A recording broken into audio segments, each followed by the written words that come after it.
Pokémon HeartGold and SoulSilver are some of the most beloved games in the entire franchise, often championed as perfect remakes, and I really can't disagree. Stuffed to the brim with features, improvements, and post-game content, the Johto remakes are a shining example of the amount of love and detail that Game Freak put into the DS-era Pokémon games. Despite all this, there's still one area that these games are lacking in, and that's ribbons. Right now I have my Ribbon Master Espeon in SoulSilver, but the only unique ribbon that these games introduced was the Legend ribbon for defeating Red atop Mount Silver, which, while it is a great ribbon commemorating an iconic battle, leaves something to be desired in the achievement department. So while we're here, I thought it would be fun to do a couple of side quests to pad out our resume before we move on from Gen 4, and the first stop on that tour is to get an item known as the Leaf Crown.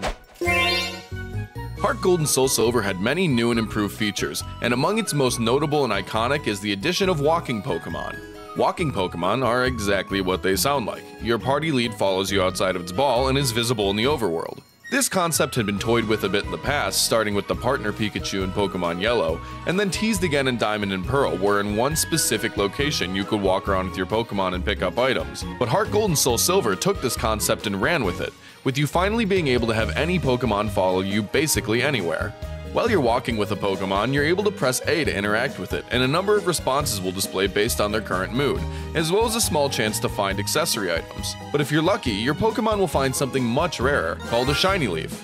When a Pokémon finds a shiny leaf, it'll jump, spin, and then give you the leaf, which you then put on it, and it can be viewed on the status screen of that Pokémon. If you take this leaf to your neighbor in New Barktown, they'll tell you about a legend, where people who have forged close bonds with their Pokémon were able to find such leaves and turn them into beautiful crowns once they had 5 of them. So we'll have to come back to visit once we've got 4 more leaves. Until then, let's go over how and where to actually find them.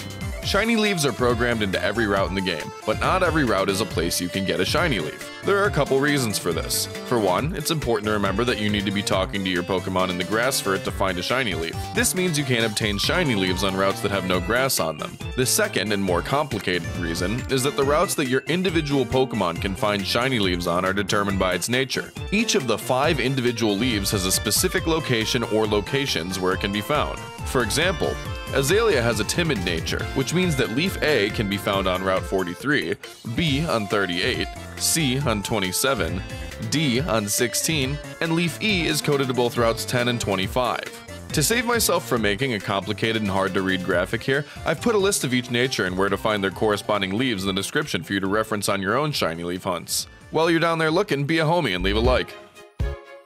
So to demonstrate the process and some of the problems you might encounter, I'm going to get all the shiny leaves for this Timid Espeon. Like in my example earlier, Leaf A for this nature is located on Route 43, the small connecting route between Mahogany Town and the Lake of Rage. Once we've positioned ourselves in the tall grass, we can start spam interacting with our Pokémon. It'll cycle through a number of responses until eventually you'll see the jumping and spinning animation and get the dialogue that we've found a shiny leaf. Now for Leaf B, we're able to move on to Route 38 and do the same there. Sometimes it's pretty fast that you find a leaf, like this one, but sometimes it takes a little longer. The chance of finding a shiny leaf decreases as you collect more, so patience is key here. I suggest watching something on the side to pass the time while you button mash. By the way, just because they're lettered A through E doesn't mean that you have to start with Leaf A. You can actually do them in whatever order you feel like, but you still only get 1 leaf per route per Pokémon. Our next leaf is located on Route 27, the connecting route between Johto and Kanto, which takes a bit of surfing as well as waterfall to get to a usable grass patch. This was the first leaf that took kinda long, with me trying at this for a whole hour.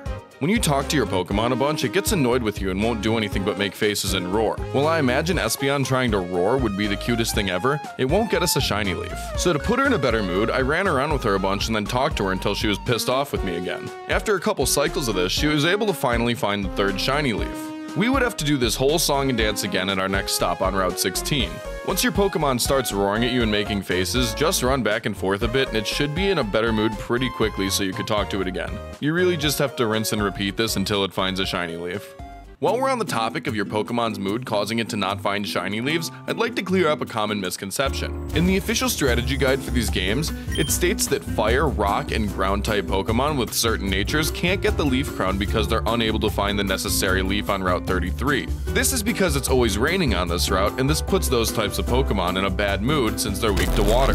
However, the strategy guide gets this wrong, and you actually can get the shiny leaf for this route on these Pokémon. I'd seen it debated in a couple of threads while doing research for this video, but no definitive proof, so I decided to grab a Sandshrew with the docile nature to bust this myth myself. As you can see, the Sandshrew is pretty much immediately put in a bad mood by the rain, and you could only interact with it a couple of times before it's uncooperative. But if you run back and forth for a bit outside of the rain and then re-enter the route, you could get another couple of tries before you need to repeat this process. It took like an hour to get this to work, but hilariously enough, I got it immediately after running into a roaming Entei. Thanks, homie. So this puts that debate to rest. As you can see here, you can get the leaf on this route even if your Pokemon doesn't like the rain. It just takes a little more cardio. So if you have a Pokemon of one of these types that needs to come to Route 33 for a shiny leaf, I suggest coming here first so you at least have the best odds of finding it quickly. For the 5th and final leaf, we have 2 options that it's coded to, routes 10 and 25. But as you may recall from earlier, your Pokemon needs to be standing in the grass to find a shiny leaf, so route 10 actually won't do, since it's a tiny connecting route above Lavender Town that has no tall grass. So the place we actually need to go is route 25, just north of Cerulean, where there's actual grass for us to stand in. I lucked out and got my final leaf to show up a lot faster than the last 2, so now it's time to take our 5 shiny leaves to be fashioned into a leaf crown. Returning to our hometown, we go visit our neighbor again, who's excited to see that we've obtained all 5 leaves and makes them into a leaf crown, and also gives us this certificate to commemorate our bond with our walking Pokemon. As you can see, the leaf crown can be viewed on the status screen where the individual leaves used to be, and we can come back and visit New Bark Town if we ever want to see that certificate again later. On top of that, by getting a leaf crown, we also get a star added to our trainer card for our dedication. I think the Leaf Crown side quest is a cute little achievement, and while sadly it doesn't transfer to other generations like ribbons do, you do get a certificate with you and your walking Pokemon on it, which is a really cool trophy to have with a Pokemon that's special to you.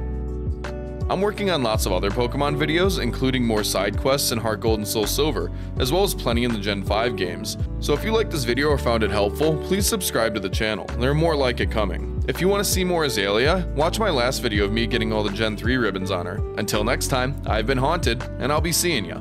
Later.